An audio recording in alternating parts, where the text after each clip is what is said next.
എനിക്കിതാണ് post ചെയ്യേണ്ടത്. അപ്പോൾ ഞാനിപ്പോൾ ലൊക്കേഷൻ സെർച്ച് ചെയ്യാണ്. എനിക്കിപ്പോൾ ആഡ് ചെയ്യേണ്ട ലൊക്കേഷൻ എന്ന് പറയുന്നത് ഹേ മൈ പ്ലേസ് എന്ന ലൊക്കേഷനാണ് സെർച്ച് ചെയ്യേണ്ടത്.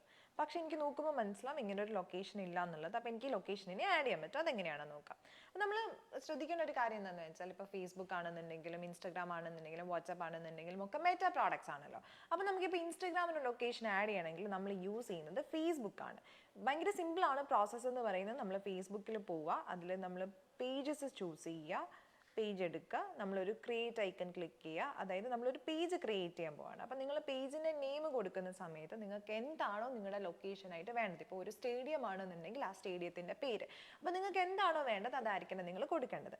എനിക്ക് വേണ്ടത് ഹേ മൈ ഹാപ്പി പ്ലേസ് എന്ന പേരായതുകൊണ്ട് ഞാൻ ഈ പേര്, ഹേ മൈ പ്ലേസ് എന്ന പേരായതുകൊണ്ട് ഞാൻ ഈ പേര് കൊടുക്കുകയാണ്.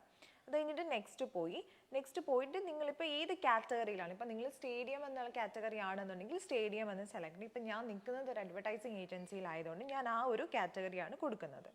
അപ്പോൾ അത് ചൂസ് ചെയ്യുക, ക്രിയേറ്റ് കൊടുക്കുക. എന്നിട്ട് അതിന് ശേഷം ജനറൽ, കോണ്ടാക്ട്, ലൊക്കേഷൻ, അങ്ങനെ കുറേ കാര്യങ്ങളുണ്ട്. അപ്പോൾ നിങ്ങൾക്ക് എന്തൊക്കെയാണോ ഫില്ല് ചെയ്യാനുള്ളത് നിങ്ങൾക്ക് അത് ഫില്ല് ചെയ്യാം. ഇപ്പോൾ നിങ്ങൾക്ക് ബയോ ആണ് ഫില്ല് ചെയ്യാനുണ്ടെന്നുണ്ടെങ്കിൽ ബയോ ഫില്ല് ചെയ്യാം. അതുപോലെ കോൺടാക്റ്റിൽ നിങ്ങൾക്ക് വെബ്സൈറ്റ് വേണമെന്നുണ്ടെങ്കിൽ ഫില്ല് ചെയ്യാം. അതുപോലെ ഇമെയിൽ അഡ്രസ്സ് എന്തൊക്കെയാണ് നിങ്ങൾക്ക് ഫില്ല് ചെയ്യേണ്ടത് അത് ഫില്ല് ചെയ്യാം. അതുപോലെ തന്നെ നിങ്ങൾ അഡ്രസ്സും കൊടുക്കുക. അഡ്രസ്സ് ഇപ്പം ഞാൻ കൊടുക്കുന്നത് എൻ്റെ അഡ്രസ്സാണ്. നിങ്ങൾക്ക് അഡ്രസ്സ് ആ കൊടുക്കുന്ന അഡ്രസ്സ് ആയിരിക്കും അണ്ടറായിട്ട് വരിക. അപ്പോൾ നിങ്ങൾ അഡ്രസ്സ് കൊടുക്കുക. അതുപോലെ പിൻകോഡും കൊടുക്കുക. നെക്സ്റ്റ് കൊടുക്കുക. പേജ് ക്രിയേറ്റഡ് ആയി. അത്ര മാത്രം ചെയ്താൽ മതി. നിങ്ങൾ വേറെ ഒന്നും ആഡ് ഓൺ ആയിട്ട് ചെയ്യേണ്ട ആവശ്യമില്ല. നിങ്ങളൊരു പേജ് ക്രിയേറ്റ് ചെയ്താൽ അത് ഓട്ടോമാറ്റിക്കലി, നിങ്ങൾ ഉടൻ തന്നെ വരില്ല, ഒരു 2-3 ദിവസത്തിന് ശേഷം നിങ്ങളുടെ ഇൻസ്റ്റാഗ്രാമിൽ ആ ലൊക്കേഷൻ ആഡ് ഓൺ ആവുന്നതായിരിക്കും.